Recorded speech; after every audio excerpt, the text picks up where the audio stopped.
Hello, ladies and gentlemen. Welcome to a somewhat long overdue political sort of style video from me, Time 10. Now, I haven't done one of these in a while because there really hasn't been a specific situation that I felt like I need to sort of expunge or sort of just get off my chest about recently until the recent riots in Berkeley and some other parts of the United States of America that I'm sure some of you, or many of you, will have heard about. They are, of course, in protest to, in some cases, right-wing speakers speaking at places like Berkeley, or just in general to the presidency of the newly elected President Donald J. Trump. Now, I wanted to sort of kind of make this video just to kind of give my view on why I think that both people on either side of this debate deserve their right of freedom of speech and protest, but I don't agree with the generalisation that's been going on some sides of on some parts of either side of the debate, and I certainly don't agree with the methods by which the protesters at Berkeley in particular have been using to protest against these speakers such as Milo Yiannopoulos.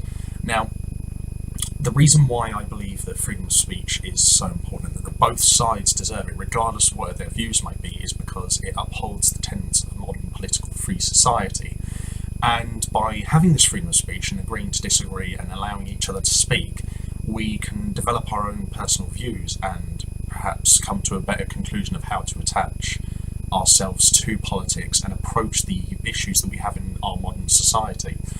And I believe that anyone should be allowed this right, whether they're right-wing, left-wing, in the centre, even if they're anarchist and they disagree with the state or the idea of a state outright.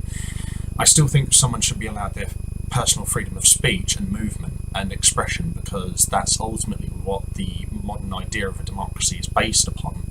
Now, I would sort of also mention that while I do think this is an important tenet of society, it should also come at a limit, because while I do personally believe that people should be allowed their intrinsic right to speak and express themselves in movement, I also do think it comes at a cost. Like, I don't think you should be allowed to express your views at the expense of someone else's well-being, movement, freedom of speech and personal health or sort of situation.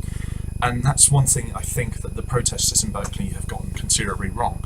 I do agree with their right to speak and protest, and I can understand some of their concerns. I can understand that you might disagree strongly with the idea of someone with different political ideas to you speaking publicly, and I can understand why some people are very much opposed to the presidency of Donald J. Trump. However, I do not think in any way, at least in this society, that it is right to protest in such a violent way by smashing up university facilities and public works. The only circumstance in which I would acknowledge that to be a righteous act of protesting your own freedom is if, like, say, you were living in a society like Blade Runner or Equilibrium or something where your rights are very much sort of inhibited. And in America, well, they're not really, quite frankly. I know there's a lot of theoretical arguments that they might be to a certain degree, but at the same time, America is named the land of the free for a very good reason. While its political system is certainly not perfect, and its system of political representation has a lot of problems that perhaps could do with some addressing, it's not like the system that is placed in America right now inhibits your freedom of speech. The system by which the American politics works is by allowing a system of checks and balances to ensure that everyone is allowed their own political views to flourish. Hence the reason why some acts like the Muslim ban acts, while I can certainly understand why people are very concerned about them, and I do actually disagree with that act very strongly myself, I do think that the level of fear at which some people, particularly the protesters at Berkeley, are expressing about this particular act is somewhat over the top, considering that the amount of checks and balances in place in American politics and the legislature in particular will most likely limit the amount to which the Muslim ban affects immigration and emigration to and out from the United States, and the extent to which this is implemented. So I can understand the fear towards ideas such as these, but I don't agree with the method at which people are doing their protesting against ideas like these, or speakers such as Milo Yiannopoulos speaking at places like Berkeley, because to me the idea of freedom of speech is that you express your ideas freely in opposition to someone else's, not expressing your ideas freely in adherence and sort of direct conflict and oppression of someone else's ideas. And that really is what is happening with these protesters in Berkeley at the moment. Yes, I can understand their concerns, and I do perhaps sympathise with some of their ideas, but ultimately I cannot agree with the method in which they're doing this. And it's really quite sad, because it's led to this kind of generalisation of socialism as a whole, and the idea from many people on the right that socialism is typified by the protesters in Berkeley, that they're all violent nutcases.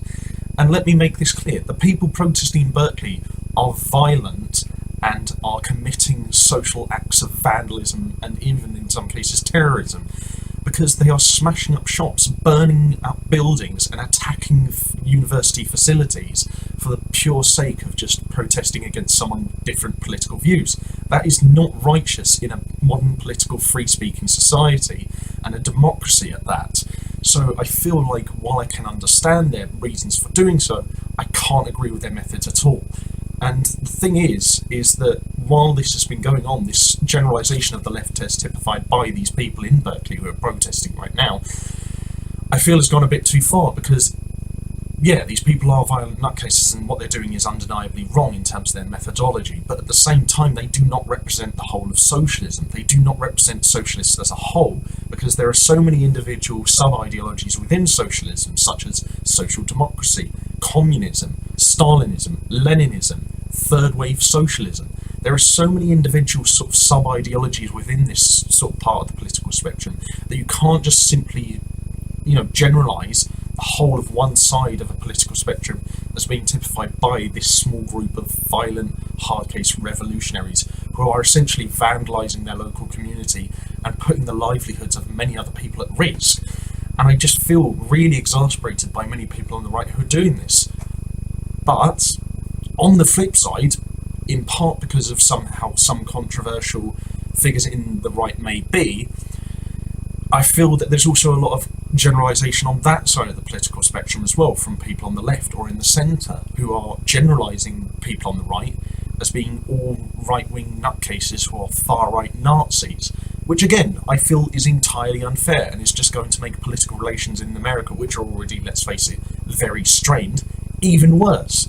Not all people who support Donald Trump agree necessarily with his Muslim ban. Not all people who listen to people like Milo Yiannopoulos are far-right Nazis. Milo Yiannopoulos himself is a homosexual, which I'm sure would probably spell the end for him if he was living in a Nazi state. So I feel a bit exasperated when people just generalise the whole right as being full of far-right nutcase, hellish Nazis and just awful people. Again, as with socialism, there are multiple different sub-ideologies and stratas of conservatism that people just overlook and just generalise into one big bunch, as typified by some people such as white supremacists, the KKK and people like that. There are several different ideologies within this sort of general ideology, such as one nation conservatism, traditional conservatism, preferential conservatism, new right conservatism, neo-conservatism, anarcho-capitalism, and of course Nazism, among many others. You can't generalise all of those under one big umbrella, even though they all share roughly the same definition, because there's differentiating individual points about them that might conflict with one another.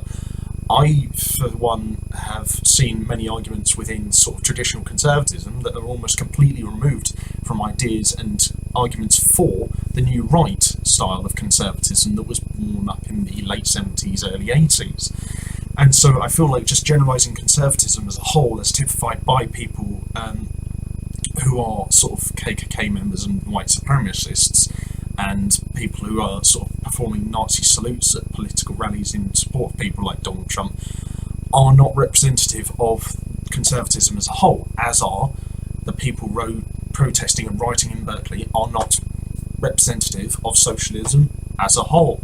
It's not a sort of grey and white, black and white picture. It's several different shades of all different colours that paint the political spectrum, which is why you cannot generalise. You have to individually question someone's political ideology in order to truly understand what they're talking about, what they support, and who they disagree with. And I feel that this generalisation is just making the situation, particularly in Berkeley, a lot worse, because it's just going to make people more agitated against each other, and the chance of actual violent physical conflict even more plausible and possible. And that kind of scares me. I have some friends in America who, I hope aren't sort of going to be sort of like swept up in this conflict, because it's turning into really quite an ugly situation.